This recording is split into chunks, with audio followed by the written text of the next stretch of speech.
누가복음 15장 25절에서 30절입니다. 그런데 큰아들이 밭에 있다가 돌아오는데 집에 가까이 이르렀을 때에 음악 소리와 춤추면서 노는 소리를 듣고 종 하나를 불러서 무슨 일인지를 물어보았다.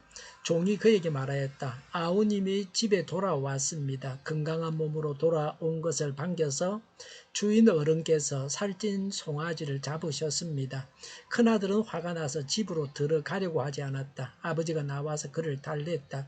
그러나 그는 아버지에게 대답하였다. 나는 이렇게 여러 해를 두고 아버지를 섬기고 있고 아버지의 명령을 한 번도 어긴 일이 없는데 나에게는 친구들과 함께 즐기라고 염소 새끼 한 마리도 주신 일이 없습니다. 그런데 창녀들과 어울려서 아버지의 재산을 다 삼켜버린 이 아들이 오니까 그를 위해서는 살찐 송아지를 잡으셨습니다. 아멘. 25절에 큰 아들이 밭에 있다가 돌아오는데 라고 했습니다.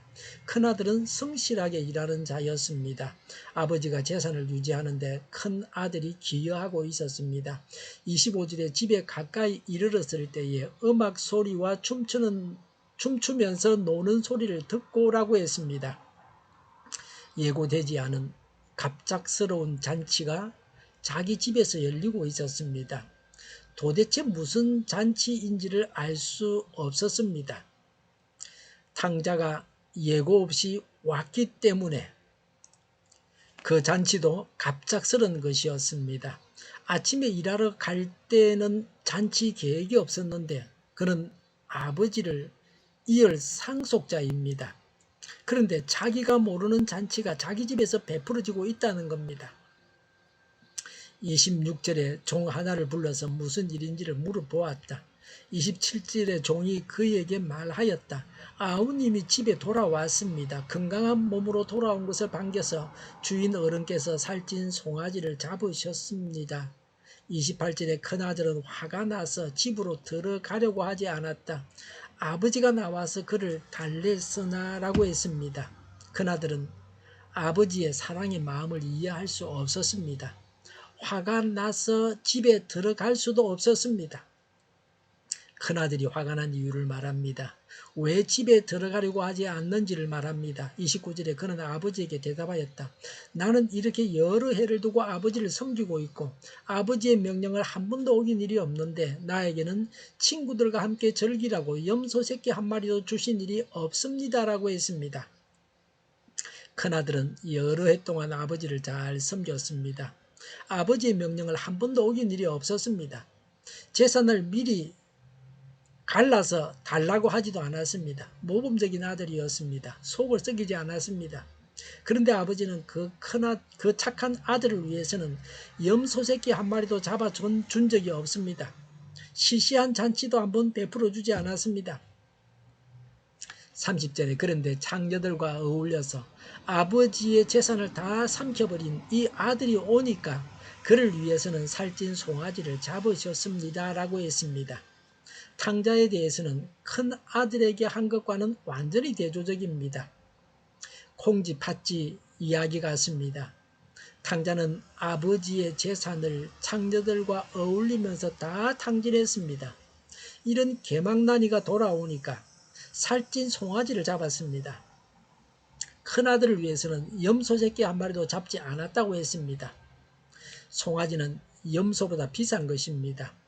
우리나라에서는 송아지를 잡으려고 하면 도축 허가를 받아야 됩니다. 소는 농경사회에서 중요한 가축입니다. 아버지는 대단한 잔치를 베풀었습니다. 이런 큰 아들의 말을 듣고 있으면 말썽도 일으키고 해야 대접도 받는다는 것이 사실입니다. 이런 면이 우리 인간 사회에 비일비재합니다. 우리나라 같으면 정부가 시키는 대로만 하면 농사든 부동산이든 열심히 일을 해도 빚더미에 올라앉을 수가 있습니다. 집값이 올라서 그 전세금을 가지고서는 어디 가서도 전세를 얻을 수가 없습니다. 진작에 집을 샀어야 했습니다.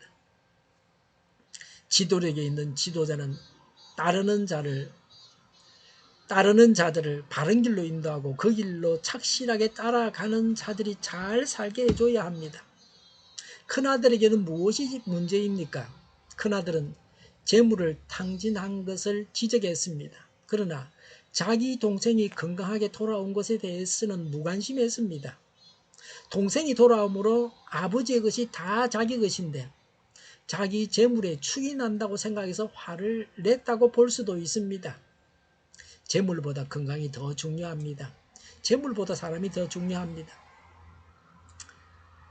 한 동네 사람이 이렇게 돌아와도 기뻐할 텐데 자기 동생이 돌아왔는데 기뻐하지 않았습니다. 보고 싶은 동생이 왔다. 이런 생각은 조금도 보여주질 않았습니다. 큰아들과 아버지 사이에는 생각의 차이가 있습니다. 아버지의 심정을 이해해야 합니다. 자녀를 두고 있는 아버지들은 아버지의 심정을 이해할 수 있습니다. 자녀를 두지 않으면 아버지의 마음을 이해하지 못합니다. 형이 되는 것과 아버지가 되는 것은 분명히 다릅니다. 형의 심정은 아버지의 심정과는 비교도 되지 않습니다. 이것이 직계와 반계의 차이입니다. 이 점에 대해서는 다음에 32절을 설교하면서 분명하게 이야기할 것입니다. 큰아들은 평범하고 자기 일에 착실한 자였습니다. 그러나 통이 좀 작은 자였습니다. 아버지의 심정을 이해하지 못하는 면에서는 폭이 좁은 자였습니다. 자기 동생이 돌아왔으니 아버지와 함께 기뻐하는 것이 인간미가 있습니다.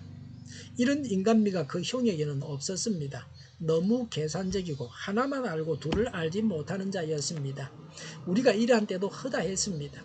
행한 대로만 갚아줄 줄만 아는 그런 식의 삶만 사는 자입니다. 남에게 푸근한 인상을 주지를 못합니다. 무자비하고 몰인정하다고 비판받아 마땅합니다. 동네 슈퍼 주인은 제가 돈을 받으러 가면 돈을 세지 않습니다. 저는 남에게 돈을 받으면 꼭 셉니다. 교회에서 재정을 맡은 분이 주일마다 교회 재정을 제게 주는데 저는 그 돈을 꼭 세어봅니다. 예전에는 재정을 맡은 분이 얼마라고 주는데 세어보니까 실제는 더 많은 때도 있었습니다. 어디서 돈을 바꾸어 왔는데 또 돈을 세어보지 않고 그냥 바꾸어 줍니다. 세보나 안 세보나 맞다는 겁니다. 믿어주는 것이 고마웠습니다. 대인관계에 있어서 넉넉한 것이 좋습니다. 아버지의 심정은 계산적인 마음으로는 알 수 없습니다. 아버지는 아들이 선행을 많이 하거나 상을 받을 일을 했기 때문에 사랑하는 건 아닙니다. 아버지는 아들을 사랑하는 마음이 기본적으로 있습니다. 가정 안에는 계산적으로 따지지 않고 사랑으로 서로 대합니다. 돈을 많이 버는 사람이 밥을 많이 먹는 것은 아닙니다. 공부 잘하는 아들만 대접받는 것도 아닙니다. 하나님과 성도와의 관계도 그러합니다. 그래서 탕자가 돌아왔을 때 기뻐합니다. 하나님은 불신 영혼이 예수님을 영접하는 것을 기뻐하십니다. 죄악 가운데 살던 자가 회개하고 죄로부터 돌아서는 것을 기뻐하십니다. 작은 믿음을 가지고 있던 자가 전폭적으로 하나님을 신뢰하는 것을 기뻐하십니다. 우리 인간은 모두 다 하나님의 사랑을 온전히 다 이해하지 못합니다. 넉넉한 마음을 지녀야 합니다. 하나님의 사랑의 마음을 이해하고 본받아야 합니다. 그래서 까다로운 사람과도 좋은 관계를 맺어야 합니다. 기도하겠습니다. 이런 아들을 찾은 아버지의 마음을 갖게 하옵소서. 오늘보다 내일이 더 낫게 하옵소서. 교회가 분열되지 않고 하나가 되게 하여 주시옵소서. 모든 언론이 제 역할을 다하게 하여 주시옵소서. 정의가 강물처럼 흘러가게 하여 주시옵소서. 하나님을 대적하는 법을 만들지 않게 하시며 이스라엘 법을 폐기하지 않게 하여 주시옵소서. 코로나19가 물러가고 전 세계적으로 백신을 신속하게 대량 생산해서 충분히 공급하고 치료제가 나오고 갇힌세간이 끝나게 하여 주시옵소서. 수도권과 부산과 영도 환자 복종을 막아 주시옵소서. 우리 동료교회가 만군은집하게 하여 주시옵소서.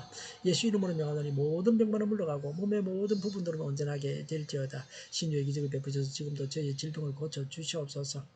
코로나로 신음하는 모든 자들을 고치시고 온전케 하여 주시옵소서. 저희와 교회와 나라의 민족을 불쌍히 여겨 주시옵소서. 잘못된 것을 제거해서 성결하게 하여 주시옵소서. 교회와 나라의 지도자복을 허락하여 주시옵소서. 하나님께서 기뻐하시는 나라가 되게 하여 주시옵소서. 늘 바른 공기를 마실 수 있게 하여 주시옵소서. 공부하는 학생들에게 지혜를 다하셔서 앞서가게 하시며 합격의 영광을 누리게 하여 주시옵소서. 오늘도 하나님 안에서 차고 넘치는 삶, 복된 삶을 살게 하여 주시옵소서. 감사와 찬양을 주님께 돌려드리며 예수님의 이름으로 기도하옵나이다. 아멘.